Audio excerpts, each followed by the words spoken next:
एक 8 साल का बच्चा 1 रुपए का सिक्का लेकर एक दुकान पर जाकर पूछने लगा, क्या आपकी दुकान में ईश्वर मिलेंगे? दुकानदार ने यह बात सुनकर सिक्का नीचे फेंक दिया और बच्चे को निकाल दिया। बच्चा पास की दुकान में जाकर 1 रुपए का सिक्का लेकर चुपचाप खड़ा रहा। ए लड़के, 1 रुपए में तुम क्या चाहते हो? मुझे ईश्वर चाहिए। आपकी दुकान में है? दूसरे दुकानदार ने भी भगा दिया। लेकिन उस अबोध बालक ने हार नहीं मानी। एक दुकान से दूसरी दुकान, दूसरी से तीसरी, ऐसा करते करते कुल 40 दुकानों के चक्कर काटने के बाद एक बूढ़े दुकानदार के पास पहुंचा। उस बूढ़े दुकानदार ने पूछा, तुम ईश्वर को क्यों खरीदना चाहते हो? क्या करोगे ईश्वर लेकर? पहली बार एक दुकानदार के मुंह से यह प्रश्न सुनकर बच्चे के चेहरे पर आशा की किरणें लहराई। लगता है इसी दुकान पर ही ईश्वर मिलेंगे। बच्चे ने बड़े उत्साह से उत्तर दिया, इस दुनिया में माँ के अलावा मेरा और कोई नहीं है। मेरी माँ दिन भर काम करके मेरे लिए खाना लाती है।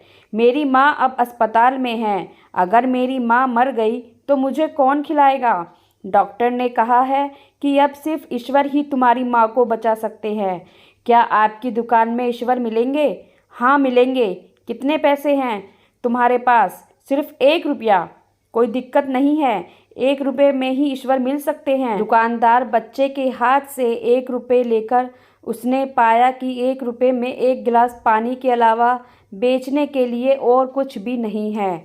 इसलिए उस बच्चे को फिल्टर से 1 गिलास पानी भरकर दिया और कहा, यह पानी पिलाने से ही तुम्हारी माँ ठीक हो जाएगी। अगले दिन कुछ मेडिकल स्पेशलिस्ट उस अस्पताल में गए।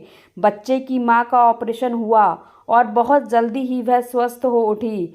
डिस्चार्ज के कागज़ पर अस्पताल का बिल देखकर उस महिला के होश उड़ गए। डॉक्टर ने उन्हें आश्वासन देकर कहा, टेंशन की कोई बात नहीं है। एक वृद्ध सज्जन ने आपके सारे बिल चुका दिए हैं, साथ में एक चिट्ठी भी दी है। महिला चिट्ठी खोलकर पढ़ने लगी। उसमें लिखा था, मुझे धन्यवाद देने की कोई आवश्यकता नहीं है। आपको तो स्वयं ईश्वर ने ही बचाया है। मैं तो सिर्फ एक जरिया हूँ। यदि आप धन्यवाद देना ही चाहती हैं तो अपने अबोध बच्चे को दीजिए, जो सिर्फ 1 रुपये लेकर ना समझो की तरह ईश्वर को ढूंढने निकल पड़ा। उसके मन में यह दृढ़ विश्वास था कि एकमात्र ईश्वर ही आपको बचा सकते हैं। विश्वास इसी को ही कहते हैं। ईश्वर को ढूंढने के लिए करोड़ों रुपए दान करने की ज़रूरत नहीं होती।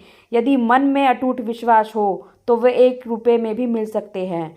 तो फ्रेंड्स, ये कहानी आपको कैसी लगी कमेंट्स बॉक्स में ज़रूर बताइएगा।